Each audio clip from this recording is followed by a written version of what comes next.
Bonjour à tous. Aujourd'hui, je vais faire un pouring avec cette tasse compartimentée ou split cup. Alors, j'ai décidé de parler d'abord en français et d'expliquer le terme en anglais après. Alors, c'est comme un verset droit ou straight pour amélioré, puisque les quatre couleurs que je vais mettre dans les quatre canaux vont couler en même temps. Pour cela, je vais utiliser ces quatre peintures. J'ai déjà préparé la peinture couleur or de chez Fevicril et tout ça préparé bien sûr avec mon médium maison, avec la recette 1/3 de colle, 2/3 de flétrole et un peu d'eau pour mélanger. Vous avez ma recette sur plusieurs vidéos et même la préparation des peintures. Mais bon, là je vais vous montrer comment je prépare les peintures très rapidement. Je vais préparer cette peinture qui est Naphthol Crimson, ou en français, non c'est ça, Naphthol Crimson, Naphthol Carmin, je ne sais pas trop, c'est le français ou l'anglais. Je vais donc mettre mon médium maison, 1/3 de colle vinylique, là j'ai mis la colle Cléopâtre, 2/3 de flétrole. Alors j'ai mis quelques liens dans la vidéo si vous voulez acheter les mêmes produits que moi. Alors maintenant, je vais mettre 50% de médium dans ma tasse et 50% de peinture. Attention toujours à ces petits bouts comme ça peut vraiment abîmer toute la peinture. Je mets donc la peinture 50%, voilà. Je vais mélanger.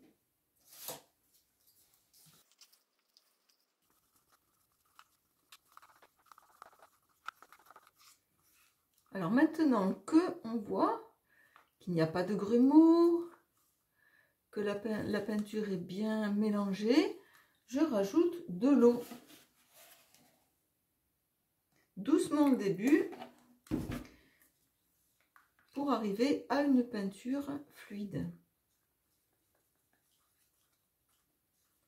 Fluide mais pas trop, c'est-à-dire elle doit être comme du miel liquide un peu réchauffé.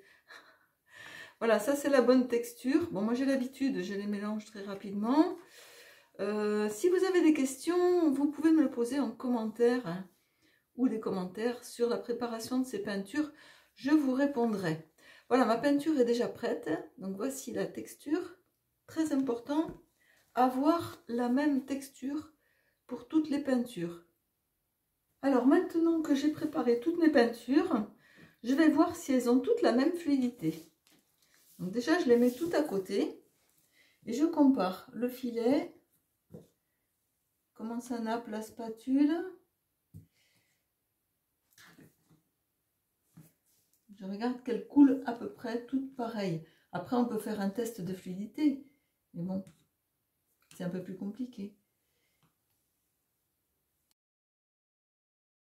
Très important pour l'acrylique pouring, l'acrylique fluide, c'est de calculer pour la toile la quantité suffisante de peinture.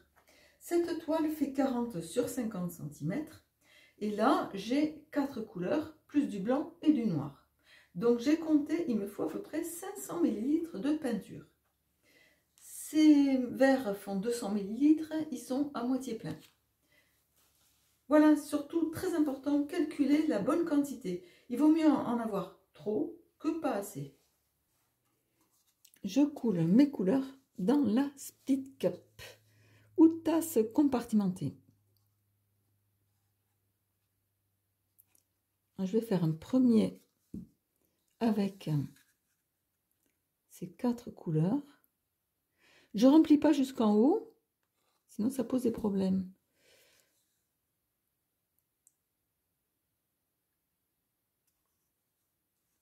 Je referai un autre straight pour avec les couleurs pas au même endroit.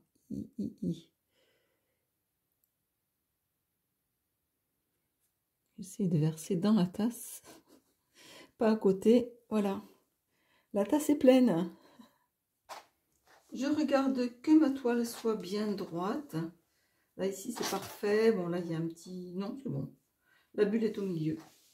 Je peux commencer. Je vais donc verser directement, alors en faisant des taches comme ça, diverses. C'est parti!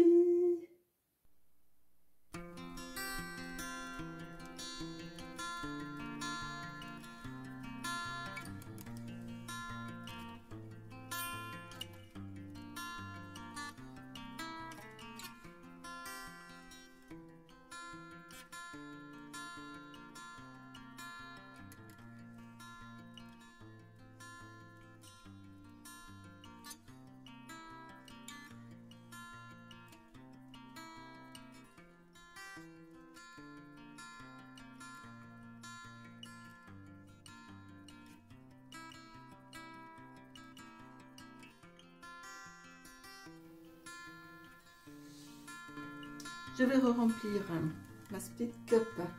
Cette fois, je vais faire différemment. Je vais mettre le bleu.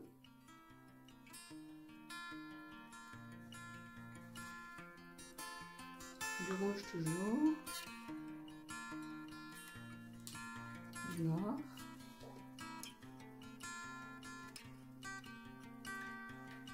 Et je vais mettre du violet. C'est reparti. Je vous parle par-dessus ma vidéo des erreurs que j'ai commises. Car quand je fais la vidéo, c'est très difficile de parler en même temps. Première erreur, j'ai rempli ma split cup avec que des couleurs foncées. Ce qui fait que j'ai du bleu, du noir et du violet qui est vraiment absolument très foncé. Et maintenant, je vais mettre toujours le rouge.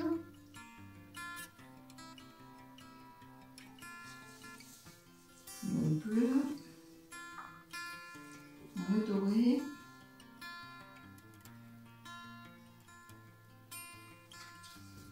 le blanc,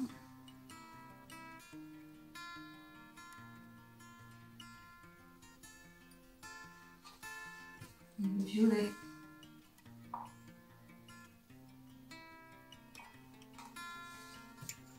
je vais faire ici. Les premières couleurs de ma split cup étaient vraiment splendides. J'aurais dû faire les mêmes. Avec une split cup, on peut tourner pour changer le motif des couleurs.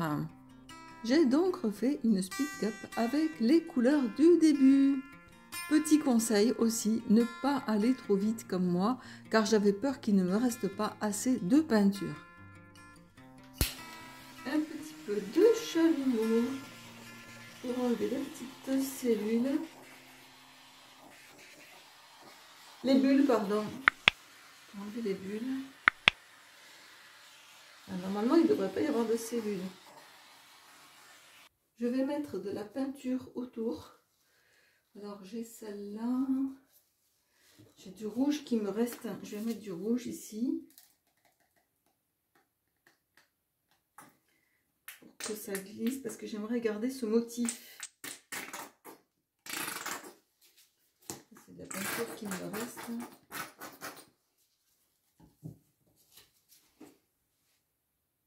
Cette peinture, normalement, doit disparaître.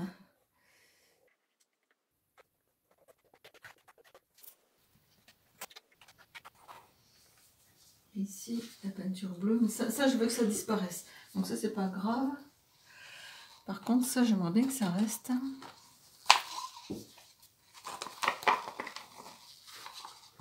La peinture de fond rouge permet de faire glisser la peinture sans perdre trop de motifs.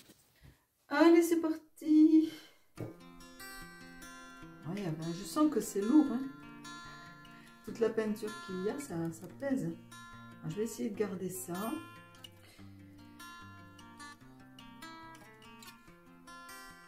Ce bleu là, il y en a beaucoup trop.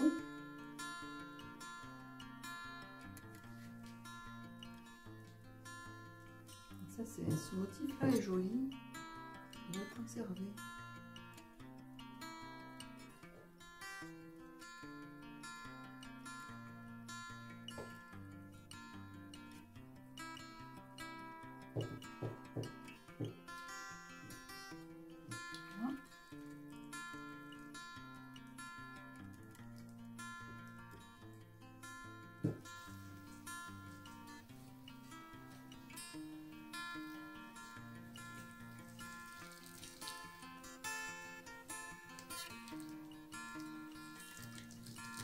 Alors maintenant que j'ai choisi, je vais faire descendre tout ça.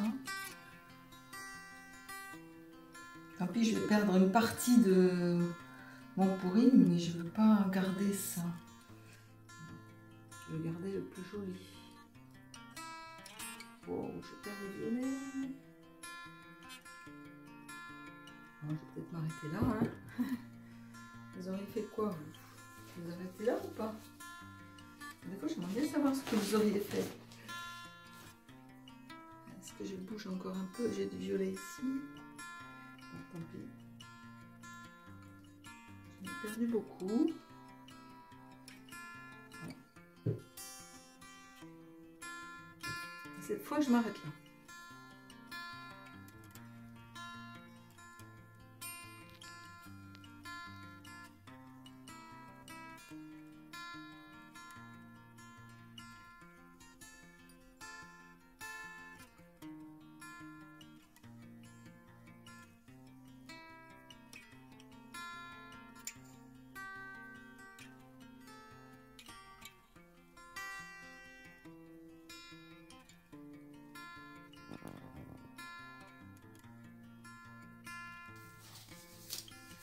Je ne suis pas entièrement satisfaite de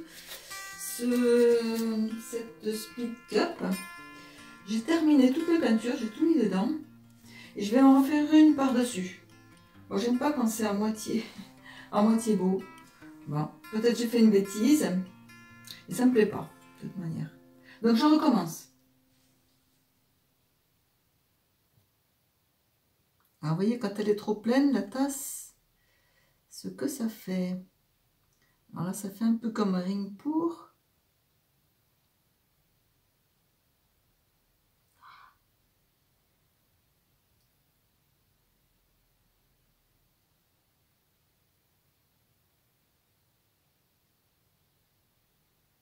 Je crois que je vais tout recommencer. Ça coule mal. Je peux très bien m'arrêter ici et repartir ici. Voilà.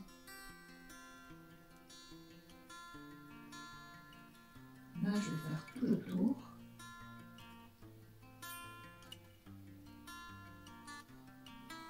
Je recommence ici. Là, le bleu est arrivé avec le blanc.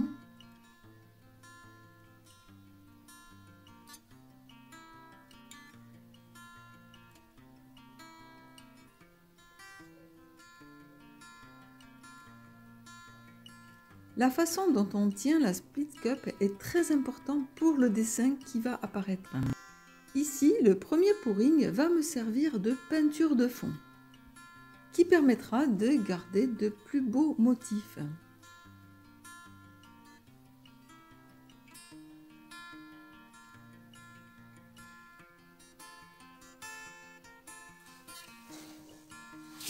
Bon, bah c'est parti.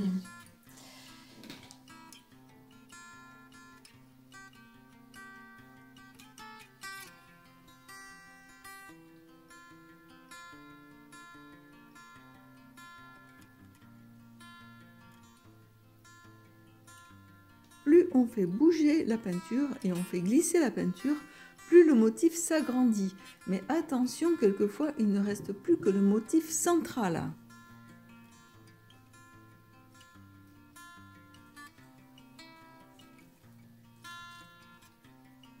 Est-ce que je laisse comme ça? Est-ce que je continue? Je crois que je vais laisser comme ça en fait. Déjà, c'est plus joli que tout à l'heure.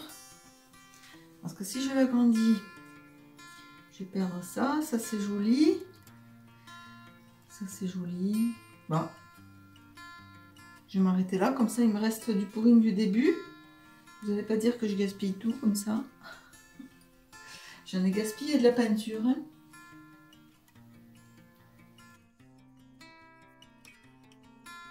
Mon tableau est maintenant terminé. J'espère que ma vidéo vous aura aidé à réaliser des pourrings, en particulier des split cup, des straight pour. Si c'est le cas, n'hésitez pas à laisser un petit commentaire et à appuyer sur le petit pouce levé qui fait des étincelles, ça fait tellement plaisir. Abonnez-vous à ma chaîne, je mets régulièrement des vidéos sur le pouring. Donc à bientôt pour la prochaine vidéo.